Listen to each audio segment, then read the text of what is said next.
Hey, what's up and welcome to the video. My name is Jim. I'm the founder and CEO of a six-figure software agency called Seamless. I have over a decade of experience running multiple businesses as someone with ADHD. And in this video, I want to zoom in on why I decided to quit my ADHD medication and also how I did it.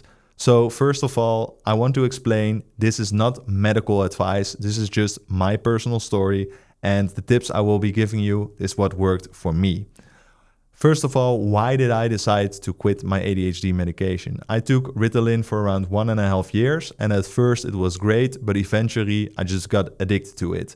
I felt horrible when I didn't take it, and it impacted my sleep, it impacted my way of eating. So basically I was just going down a rabbit hole in a negative way. It was impacting my health, and eventually it also led to me not even having the focus that the medication should give, because I was basically giving up on my health and well-being. That is why I decided that I want to fix this naturally. But when I started researching online and looking for advice, I couldn't find a lot of helpful information to actually quit the medication. So that's also why I'm making this video, to explain what works for me. So let's dive into the 7 pillars that have helped me to quit the medication, starting off with pillar number 1, which is sleep. Sleep is really the foundation when it comes to health and well-being. So having the right amount of sleep will instantly impact on how your ADHD symptoms are coming to the surface. So getting the right amount of sleep is so important, and I highly recommend you to get at least 7, but preferably even 8 or up to 9 hours of sleep. And I will be sharing some tips on how I achieved an average sleep time of 8 hours. The first tip for sleep is taking no caffeine after 1 p.m.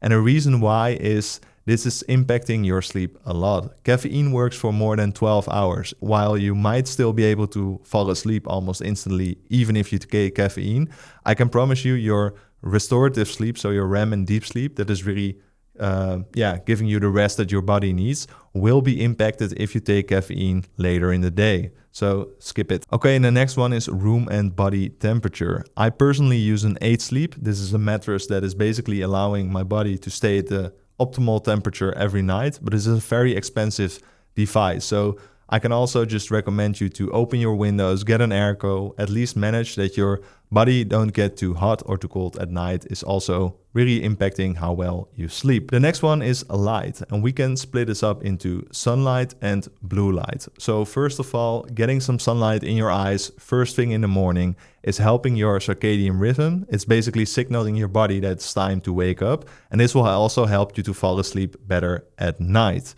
And the next one is blue light. Well, I highly recommend you to skip every kind of screen for the last 1 up to 2 hours before going to bed. So instead of looking Netflix or scrolling social media, try to read a book, or at least do something that is not getting the blue light into your eyes, because this will also impact your sleep. Okay, and the next one is meal timing.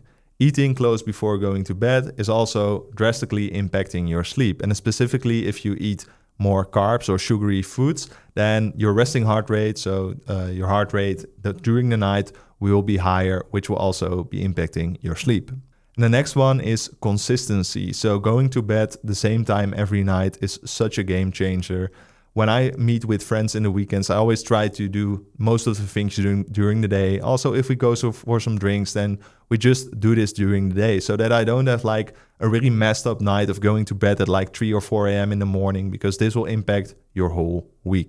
And then the last one within sleep is Whoop. This is basically a wearable device that will give you insights into your sleep.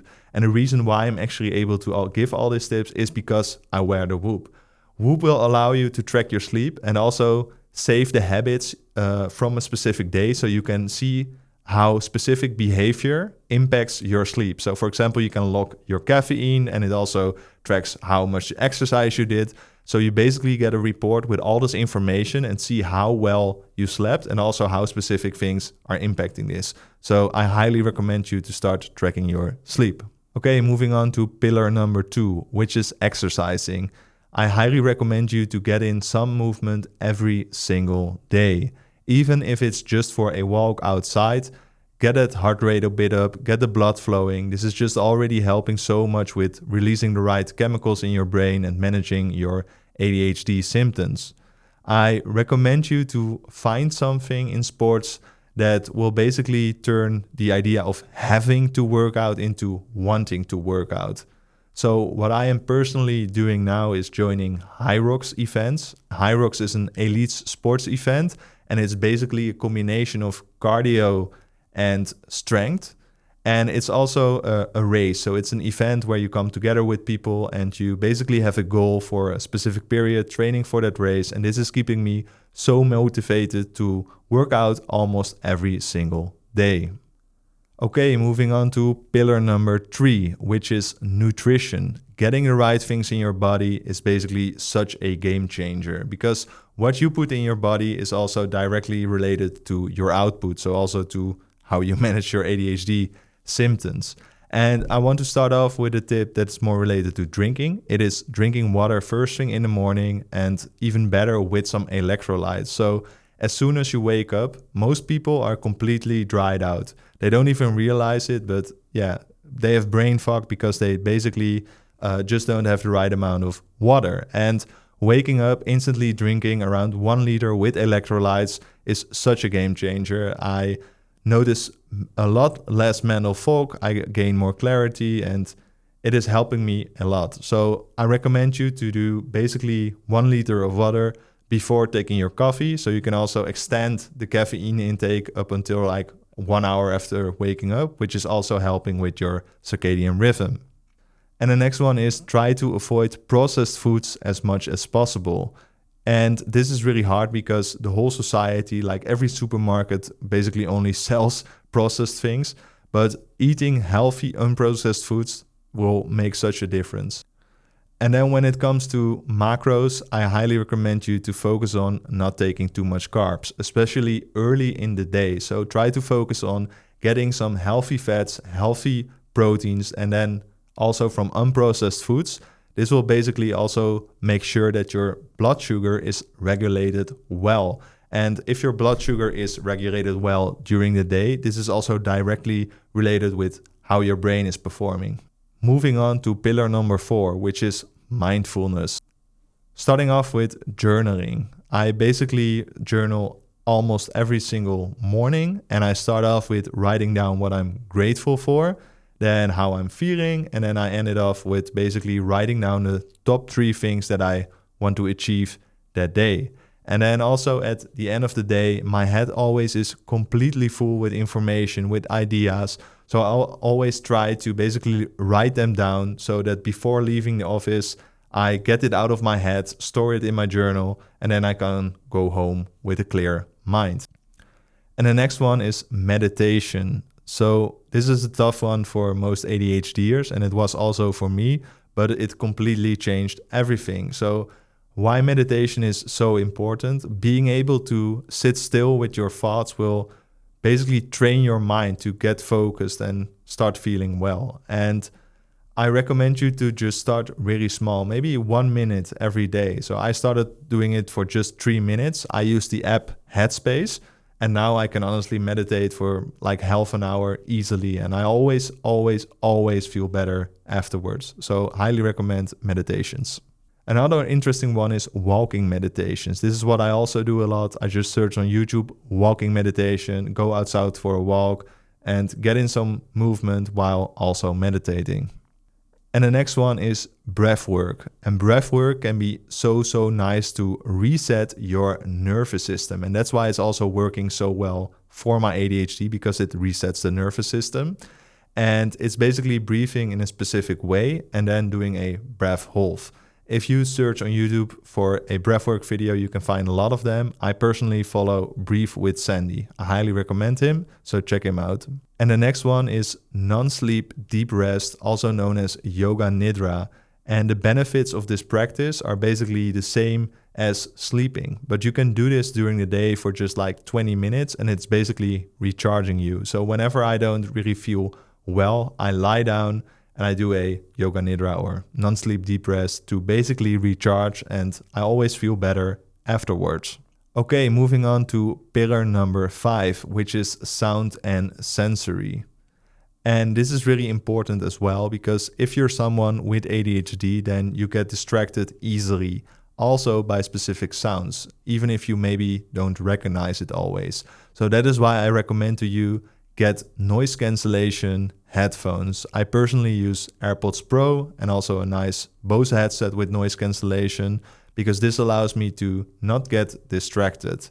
And what I recommend to you, if you want to achieve deep focus, try to listen to specific noises. And the ones that I personally do is white noise and brown noise. There's been a lot of research done on what those noises are doing to your brain. It's basically specific waves that will allow you to get into a really focused state. So if you just look Spotify or YouTube, search for brown noise or white noise, try it out and see if it works for you. And the next one is designing your environment. So I will make another video of my working station, but I basically have these covers next to my desk, so I don't really see things around me. And this way, I cannot get distracted by things that are happening around me. I just have my screen. And the next tip is disabling all of your notifications during moments of work. So specifically those social media things like TikTok, Facebook, Instagram. Whenever you get a notification, you get distracted, you open your phone, you start scrolling, and boom, another hour wasted. So I highly recommend you to turn down all of the notifications for the things that are distracting you. I'm personally using Opal because this allows me to basically set a schedule of specific moments during the day where I want to block all of my notifications. You can select from which apps you don't want to receive any notifications at which moments. So I've schedule built up during working hours. Nobody can contact me only if they call me, for example, and I don't get any WhatsApp, Snapchat, Insta. They're all basically blocked during these focus moments. Highly recommend you check out Opal. Link is in the description.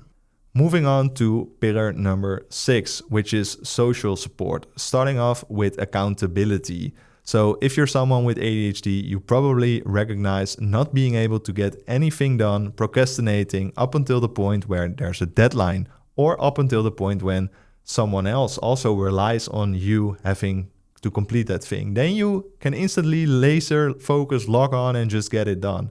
And this is something that you can cheat. So what I do with my team here internally at the agency, I just set deadlines with them. So they are my accountability partners, so that I'm just not having to do things all for myself. No, they are there to account me, and that is what's keeping me on actually not procrastinating. And the next one is delegation, outsourcing your work.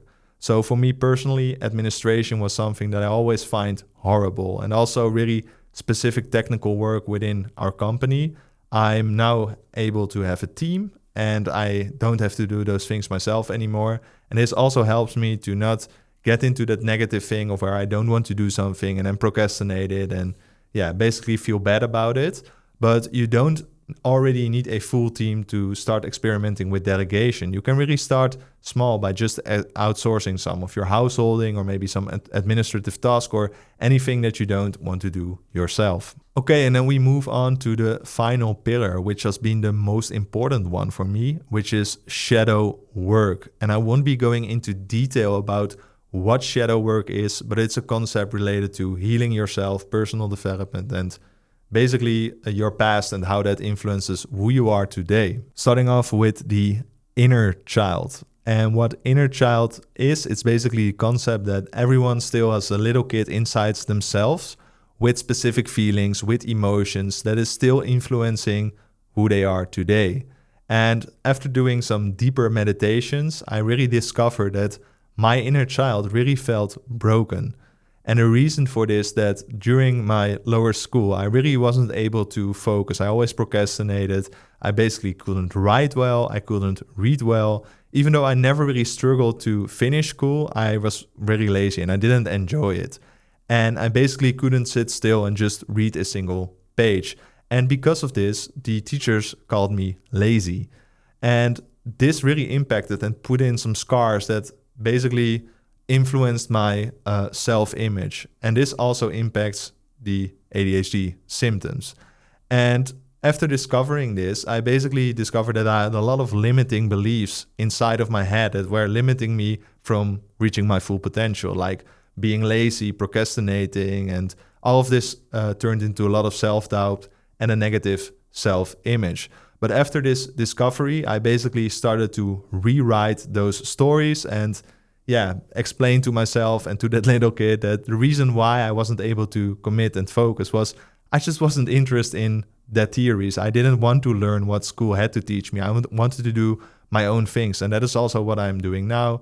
I'm working on my own company. And when I actually can work on the stuff that I get excited about, I can laser focus, I can commit, and I have no struggles at all with actually focusing. So that's how important shadow work is. Okay, and that was it for today's video. If you're a business owner with ADHD, I highly recommend you to check out the link in the description to our program called ADHD Harmony. If you like this video, it would be really nice if you can subscribe to the channel, maybe leave a like, and hopefully I will see you in the next one. For now, have a wonderful day and goodbye.